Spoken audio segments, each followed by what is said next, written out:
നമസ്കാരം. ആഗ്രഹിക്കുന്നത് എന്തും നടക്കുന്ന രാജയോഗത്തേക്കാൾ പവറുള്ള ഒരു കോടീശ്വര യോഗമാണ് ഈ വർഷം ഒക്ടോബർ മാസം നിങ്ങളെ കാത്തിരിക്കുന്നത്. ജ്യോതിഷത്തിൽ ഏറെ പ്രാധാന്യമുള്ള ഗ്രഹങ്ങളിൽ ഒന്നാണ് ശനി. നവഗ്രഹങ്ങളിൽ വെച്ച് ഏറ്റവും പതുക്കെ സഞ്ചരിക്കുന്ന ഗ്രഹമെന്ന വിശേഷണവും ശനിക്കുണ്ട്.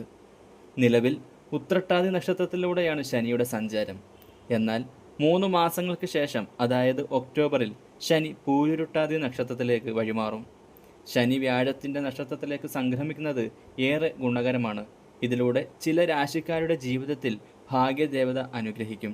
അവർക്ക് കോടീശ്വര തുല്യമായ വലിയ നേട്ടങ്ങൾ സ്വന്തമാകും. ജീവിത ദുരിത ദുഃഖങ്ങളെല്ലാം തന്നെ അവസാനിച്ച് പുതിയൊരു ജീവിതം തന്നെ ഇവർ തുടങ്ങും. ഇത് നിങ്ങളുടെ ജീവിതത്തിലെ ഏറ്റവും ഭാഗ്യം നിറഞ്ഞ സമയം തന്നെ, ഉറപ്പ്. എല്ലാവരും ഓം നമഃശിവായ എന്നൊന്ന് കമൻറ്റ് ചെയ്യാൻ മറക്കരുത്. നക്ഷത്രങ്ങൾ: ഇടവം, കാർത്തിക രോഹിണി മകയിരം, മിഥുനം, മകയിരം തിരുവാതിര പുണർദം, മകരം, ഉത്രാടം തിരുവോണം അവിട്ടം.